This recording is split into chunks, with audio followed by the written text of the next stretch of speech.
Awas, dan ini pun banyak terjadi. Berdebat, berselisih untuk membela perbuatan salah. Jangan dilakukan. Ini di An-Nisa ayat ke-107. Wala tujadil 'anil ladzina yakhtanuna anfusahum. Dah? Nah, biasanya yang begini ini orang munafik. Ini ciri khas karena ini sedang menerangkan tentang sifat nifak. Ya, jadi kalau ada orang salah, terus dibela. Nah, lawan diskusinya orang benar. Sudah ada orang benar, menerangkan yang benarnya, malah dicari-cari untuk lawannya. Ya, dicari argumentasi supaya seakan-akan ini ada pembanding. Ini benar kok, benar dipertahankan. Itu sesuatu yang salah. Itu dilarang. Sengaja berdebat untuk melawan sesuatu yang benar, tapi membela yang salah. Contoh. Ini paling gampang, paling aktual. Tapi jangan dipotong videonya. Kamera turun. Turun kamera. Ya, biar satu saja, biar lengkap. Nih, orang sudah tahu setiap muslim, kalau sholat berjamaah itu, khususnya di masjid misalnya, imamnya laki-laki. Saf makmum yang laki-laki depan. Kenapa ketawa? Perempuan di belakang. Sebaik-baik safnya tuh di belakang. Belakang pun ditata lagi. Udah ada bagiannya. Jadi kalau pengen saf pertama perempuan, di saf perempuan, di belakang laki-laki. Ya, itu yang sehat. Nah, dan itu yang benar. Karena yang ngajarkan Nabi. Kan gak mungkin melampaui Nabi. Nabi kan yang nyuruh. Bukan cuma disampaikan, sampai dipraktekkan, diukur oleh Nabi. Digaris begini, diatur. Abu Bakar sini, Utsman sini, Umar sini. Baris semua. Sampai masing-masing punya hobi. Ada yang pojok kanan, ada zaman Nabi itu. Ada pojok kanan. Saf depan ada. Dan itu ditunggu oleh Nabi. Karena Nabi tahu. Nabi tahu. Itu ketahuannya saat meninggal. Karena Nabi komen, nungguin. Mana si fulan yang biasanya pojok kanan ini? Dilihat gak ada. Ditunggu itu. Karena sudah waktu mau habis, maka dilakukan sholat. Lalu dicari ke rumahnya. Ini kisah nyata. Jadi kalau kita sambil belajar sirah, enak dapatnya. Begitu dicari, jauh juga rumahnya nih. Betul, sahabat yang komen kan, Nabi biasa aja. Sahabat. Nabi biasa aja, Nabi kan Masya Allah gitu kan, biasa. Kadang-kadang begitu, gurunya biasa, muridnya yang komen kan. Nyampe ke rumah ketemu istrinya. Ya Rasulullah, ditunjukkan kan, istrinya datang keluar, ya Rasulullah si fulan meninggal, singkatnya demikian. Sehingga gak bisa berangkat untuk berjamaah. Masya Allah. Sampai husnul khatimahnya. Nabi cuma nanya gini, ada nggak kejadian yang aneh atau unik sebelum dia meninggal? Tuh, namanya Nabi kan? Nggak ada ya Rasulullah, cuma dia berkata begini, ya Allah kenapa nggak lebih jauh lagi katanya. Apalagi, ya Allah kenapa bukan yang baru? Sahabat bingung. Nabi menerangkan. Baiklah, tahukah engkau ketika dia mengatakan, ya Allah, kenapa enggak lebih jauh lagi? Karena saat itu ditampakkan dalam sakaratul mautnya pahala dia yang berangkat ke masjid itu. Tampakkan. Makanya tenang. Nah, dampak dari situ dapat apa sampai surganya ditampakkan? Ditampakkan. Itulah panggilan yang membuat seseorang tenang saat sakaratul maut. Tenang, enak. Gitu. Ada yang sedang sholawat meninggal. Kemarin kayak Rifki itu. Ada yang di Saudi sedang ceramah begini, menyebut la ilaha illallah, meninggal. Ada yang sedang sholat, tapi tenang, enak mereka itu. Kenapa? Karena ditampakkan kebaikannya. Dan sesuai kebiasaannya. Itu yang dimaksud Quran surah ke-89 ayat 27 sampai 30. Ya ayyatuhan nafsul mutmainnah. Kenapa mutmainnah? Irji'i ila rabbika radiyatan mardiyah. Kenapa radiyatan mardiyah? Fadkhuli fi wadkhuli jannati. Nah, jannati itu ditampakkan. Sehingga dampak dari kegiatan kita itu ditampakkan hasilnya. Senang kita. Dalam senang itulah diambil nyawanya. Sehingga itu yang dimaksudkan lembut, tak terasa, enak pulang. Pulang tuh enak sebetulnya. Yang gak enak pulang tuh yang gak punya bekal. Kan kalau mudik enak kan? Yang gak enak mudik tuh yang gak punya bekal. Harusnya pulang itu enak. Tenang, pulang. Maka ditampakkan. Dan dia berkata dalam sakaratul maut, ya Allah kenapa gak lebih jauh lagi? Karena dia yakin kalau makin jauh makin banyak pahalanya. Antum datang ke sini yang dikira yang dekat saja. Lihatlah kita yang jauh-jauh. Kalau ikhlas karena Allah itu dinilai teman-teman.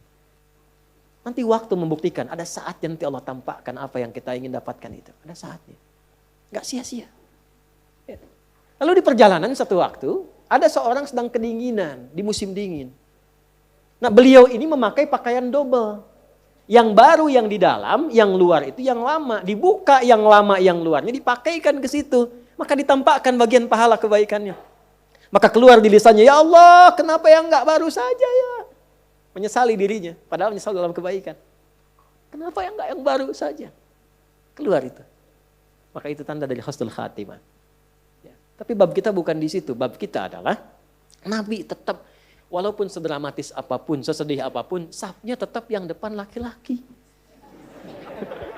Laki-laki semua. Nah perempuan di belakang. Sayyidah Aisyah ketika mulai ke masjid itu ngambil yang paling belakang itu. Ya, sehingga beliau pun melihat kami itu kalau udah selesai segera pulang lagi. Ya, untuk menjaga kehusyuan, menjaga kebaikan supaya tidak ikhtilat, bercampur dan pasti akan berpengaruh. Makanya di awal-awal waktu saat baru-baru masuk Islam, saat ada perintah sholat, itu perempuan dilarang ya mendekat kepada laki-laki yang sedang sholat, apalagi lewat depan. Bisa dianggap batal. Kenapa? Karena sedang melatih syahwat di awal-awal masuk Islam. Ya, saking dipisahkannya supaya baik. Dan jangan dikira kalau ke belakang itu menunjukkan status perempuan rendah. Tidak, jangan ngarang sendiri. Tidak, bukan itu maksudnya. Ayo rekam tuh. Jangan dipotong ya. Justru ketika mematuhi Allah tinggi statusnya. Jadi yang dilihat itu bukan safnya, kepatuhannya terhadap Allah dan Rasulnya. Begitu patuh status naik. Nah patuh itu feedbacknya apa untuk kebaikannya. Supaya ini khusyuk, sana khusyuk, nilainya sama. Justru kalau ibu maju ke sini maksa, nilainya jadi salah. Yang tadi benar, jadi begitu maju safnya, ya bahkan bersandingan, nih laki-laki, ini perempuan, laki-laki, perempuan.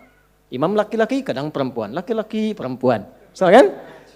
Ganti-ganti, jadi nggak jelas. Akhirnya apa yang terjadi? Satu menyalahi aturan. Yang kedua menyalahi hikmah. Kalau sudah menyalahi aturan dan hikmah, pasti kontroversi. Kalau sudah kontroversi, pasti ada perdebatan. Kalau sudah ada perdebatan, tinggal dilihat masuk babnya mana.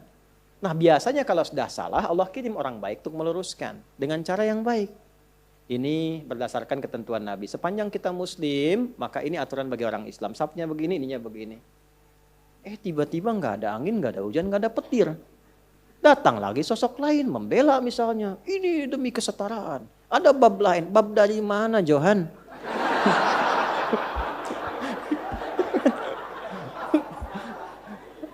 Ya kan?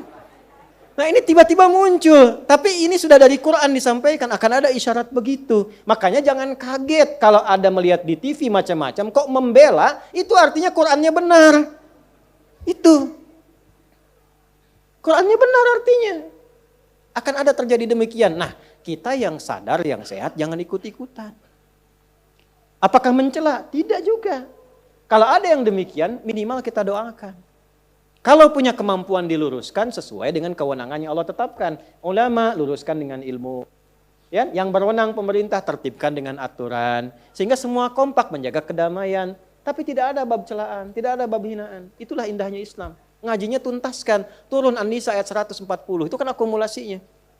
Ya, waqad nazzala 'alaikum fil kitabi an idza sami'tum ayatillahi yukfaru biha wa yustahza'u biha fala taq'udu ma'ahum hatta yakhudu fi haditsin ghairi innakum idzan mithluhum innallaha jami'ul munafiqina wal kafirina fi jahannam jami'a. Paham? Tidak. Nah. Telah tetap ketentuan dalam Al-Qur'an kalau ada orang nyeleneh, itu kata Allah, nyeleneh.